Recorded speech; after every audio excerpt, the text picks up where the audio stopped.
Hi ಎಲ್ರಿಗೂ.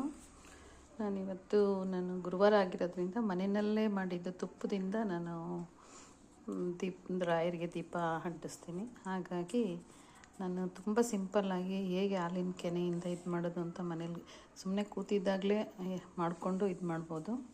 ಏನಂದರೆ ನೀವು ಕಾಯಿಸಿದ ಹಾಲಲ್ಲಿ ಬಾಟ್ಲಿಗೆ ಸ್ವಲ್ಪ ಕೆನೆ ಹಾಕಿ ಇಡ್ತಾ ಇದ್ದಾರೆ. ಅದು ಮೊಸರು ಮಾಡಿದ್ವಿ, ಅದ್ರ ಮೇಲಿನ ಕೆನೆ ತೆಗೆದು ಅದ್ರೊಳಗೆ ಹಾಕಿದ್ರೆ ಅದು ಹಾಗೆ ಇರುತ್ತೆ. ಫ್ರಿಜ್ಜಲ್ಲಿ ಇಟ್ಕೊಳ್ಳೋದು. ಸ್ವಲ್ಪ ದಿನ ನಂತರ ನೀವು 1 ವಾರ ಆಗ್ಬೋದು, ಇಲ್ಲ ಒಂದು 3-4 ದಿನ ಜಾಸ್ತಿ ಇತ್ತು ಅಂದರೆ 3-4 ದಿನದಲ್ಲಿ ಅದನ್ನು ಸುಮ್ಮನೆ ಹಾಗೆ ಶೇಕ್ ಮಾಡಿದ್ರೆ ಅದು ಒಂದು ಹದದಲ್ಲಿ ಬೆಣ್ಣೆ ಆಗ್ತಾ ಹೋಗುತ್ತೆ. ಆ ಬೆಣ್ಣೆ ಆದಾಗ ಅದನ್ನು ಬಗ್ಗಿಸಿ ನೋಡಿ, ಇದ್ರೊಳಗೆ ಇಟ್ಟಿದ್ದೀನಿ ಪಾತ್ರೆಯಲ್ಲಿ. ಇಷ್ಟು ಬೆಣ್ಣೆ ಸಿಕ್ಕಿದೆ. ಇದು ನಾನು ಈಗ ಸಂಜೆ ಅದನ್ನು ಕಾಯಿಸಿ ತುಪ್ಪದ ದೀಪನ ಅಂಟಿಸ್ತೀನಿ. ಹಾಗಾಗಿ ತುಂಬ ಈಸಿಯಾಗಿ ಆಗುತ್ತೆ. ಮತ್ತು ನಾನು ಲಾಸ್ಟ್ ಟೈಮ್ ಮಾಡಿದ್ದು ತುಪ್ಪ ಕೂಡ ನಿಮಗೆ ತೋರಿಸ್ತಾ ಇದ್ದೀನಿ ನೋಡಿ. ಇದು ಇಷ್ಟು ತುಂಬ ಚೆನ್ನಾಗಿದೆ. ಇಲ್ಲಿ ನಾನು ಹಸುವಿಂದ ತಂದಿರೋ ಹಾಲಿಂದ ಮಾಡಿರ್ತಂಥ ತುಪ್ಪ ಇದು. ಇಲ್ಲಿ ಮನೆ ಪಕ್ಕನೇ ಹಾಲು ಕರೀತಾರೆ, ಫ್ರೆಶ್ಶಾಗಿ ಹಾಲು ಸಿಗುತ್ತೆ ನಮಗೆ. ಹಾಗಾಗಿ ನನಗೆ 1 ವಾರಕ್ಕೆ ಇಷ್ಟು ತುಪ್ಪ ಮಾಡ್ಕೋಬೋದು.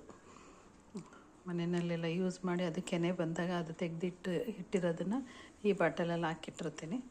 ಅದು ಹಾಗೆ ಸುಮ್ಮನೆ ಒಂದು 10-15 ನಿಮಿಷನಾದರೂ ಸ್ವಲ್ಪ ತುಂಬ ಹೀಗೆ ಶೇಕ್ ಮಾಡ್ತಾಯಿದ್ರೆ ಅದು ಹಾಗೆ ಗಟ್ಟಿಯಾಗುತ್ತೆ ನೋಡಿ. ಬೆಣ್ಣೆ ಹಾಗೆ ಇದೆ ಇನ್ನೂ ಇದರೊಳಗೆ. ಅದನ್ನು ಮತ್ತೆ ನಾನೇನು ಮಾಡಿದೆ, ಇದೆಲ್ಲ ಆದಮೇಲೆ ನೋಡಿ ಸ್ವಲ್ಪ ನೀರು ಹಾಕಿ ಇದು ಮಾಡಿಕೊಂಡ್ರೆ ಇಷ್ಟು ಬರುತ್ತೆ. ಮಜ್ಜಿಗೆ ಕೂಡ ಎಷ್ಟು ಫ್ರೆಶ್ ಆಗಿರುತ್ತೆ ಅಂದರೆ, ಆ ಮಜ್ಜಿಗೆನ ಊಟಕ್ಕೆ ಯೂಸ್ ಮಾಡಿದ್ರೆ ಹಳ್ಳಿನಲ್ಲಿ ಮಾಡಿರೋ ಟೇಸ್ಟು ಕೂಡ ಸಿಗುತ್ತೆ ಇದಕ್ಕೆ.